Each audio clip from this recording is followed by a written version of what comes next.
언어 공부를 어떻게 하는 게 가장 효율적일까에 대한 이야기를 해보려고 합니다. 언어 공부는 어떻게 하는 게 가장 효율적일까? 사실 언어라는 걸 저는 공부한다는 그 말 자체를 그렇게 좋아하지는 않습니다만 분명히 공부를 해야 될 때가 있습니다. 하다못해 알파벳이라도 알아야 되고 한국어에 있어서는 한글을 알아야 하듯이 꼭 공부를 해야 하는 것도 존재를 합니다. 자, 언어 공부를 가장 효율적으로 하기 위해서는 가장 중요한 건 저는 원어민에게 자연스럽게 언어를 배우는 것이 가장 중요하다고 생각을 합니다. 원어민에게 언어를 배우는 것. 근데 어떻게? 자연스럽게 배우는 것이 가장 중요하다고 생각을 합니다. 여기에 대해서 제가 한번 설명을 드려볼게요.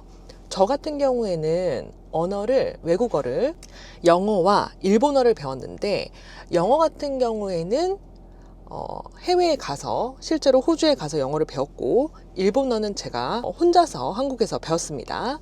원어민에게 일본어를 배운 적이 없어요. 근데 원어민에게 배우는 것이 왜 중요하냐?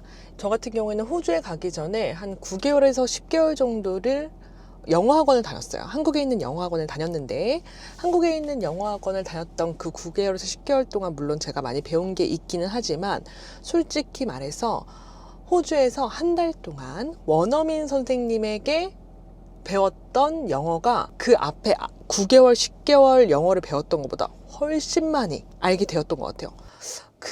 아주 1개월의 짧은 시간 동안 제가 9개월, 10개월 동안 이해를 하지 못했던 문법이나 이런 것들에 대해서 너무 쉽게 이해가 되더라고요. 호주에서 그 한 달 동안 원어민에게 배웠을 때.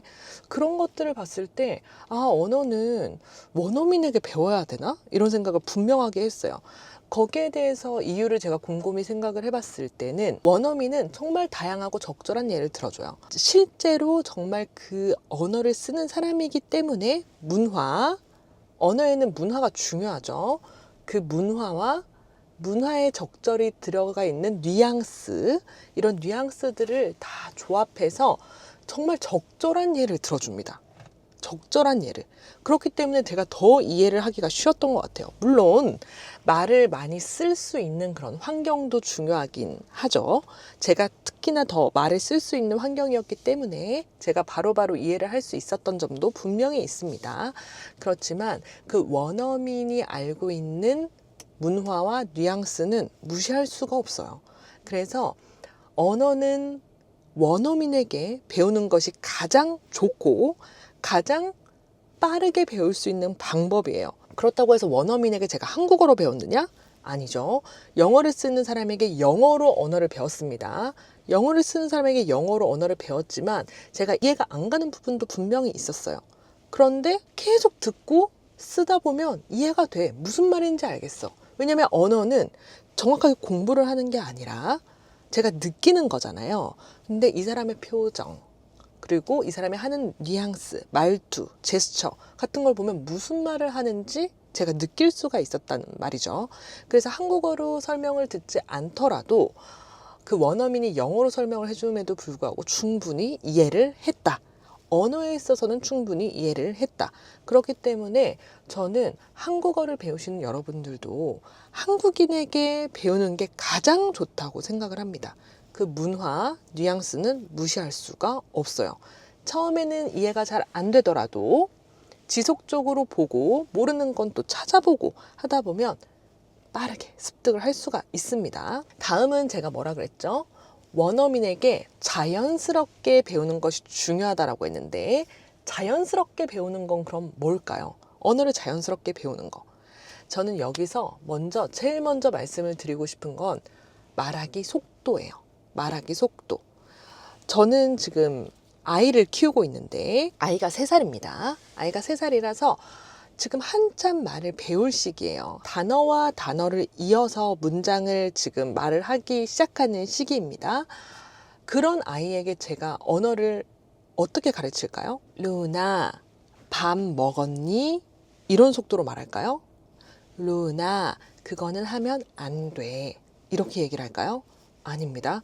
루나 밥 먹었어? 밥은? 뭐 먹고 싶어? 국수? 이렇게 얘기를 합니다. 절대 안 돼! 하지 마! 이렇게 얘기를 하지 아이에게 뭐 먹었니? 아, 국수를 먹고 싶니? 이렇게 얘기하지 않습니다. 이거는 아이가 처음에는 엄마의 말이 무슨 말인지 잘 못 알아듣겠죠. 하지만 몇 번 듣다 보면 아, 밥은? 이라고 얘기를 해도 배고파요. 얘기를 할 수가 있어요. 국수 먹고 싶니? 네. 국수 주세요. 이렇게 얘기를 할 수가 있어요. 이거는 제가 언어를 배우는 우리 아이와의 대화를 제가 기회가 되면 올려보도록 하겠습니다. 진짜 언어를 처음 배울 때 아이가 어떻게 하는지 그런 것들을 좀 보시면서 아, 언어는 이렇게 배워나가는구나를 보실 수 있으실 거예요.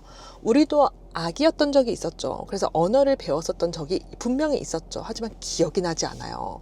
그렇기 때문에 제가 이번에 아이를 키우면서 진짜 많이 느꼈던 거는 아, 언어는 이렇게 배워야 돼. 이걸 진짜 많이 느꼈거든요. 왜냐하면 아이는 지속적으로 물어봐요.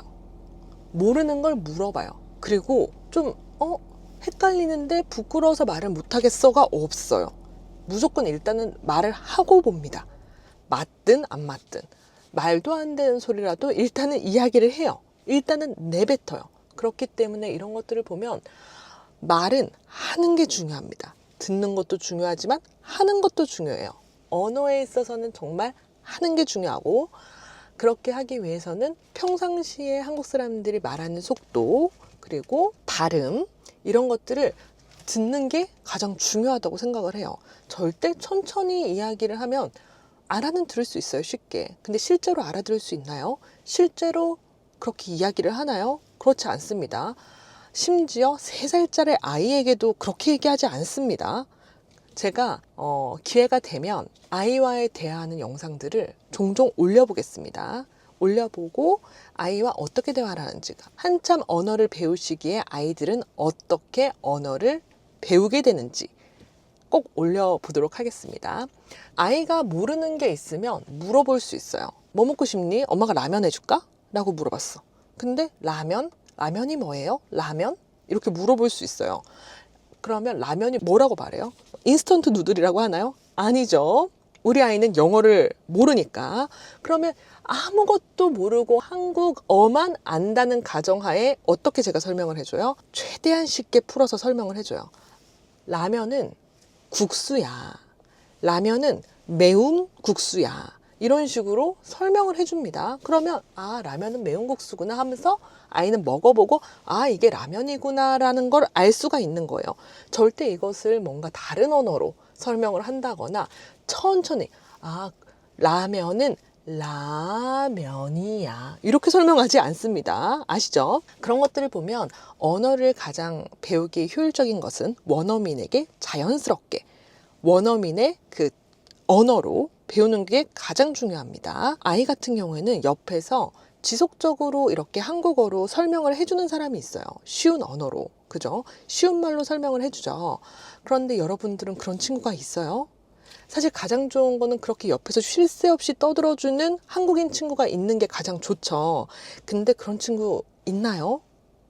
있으면 가장 좋고요.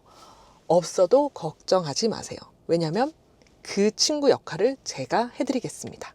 제가 쉴 새 없이 떠들면서 쉬운 언어로 한국어를 그대로 배울 수 있게, 그대로 습득할 수 있게 도와드릴 테니까 오늘도 영상 도움이 되셨으면 구독과 좋아요 꼭 눌러주시고 매주 도움이 되는 컨텐츠, 재미있는 컨텐츠를 올려드리도록 할 테니까 여러 번 듣고 또 써보면서 한국어를 습득할 수 있도록 해보자고요.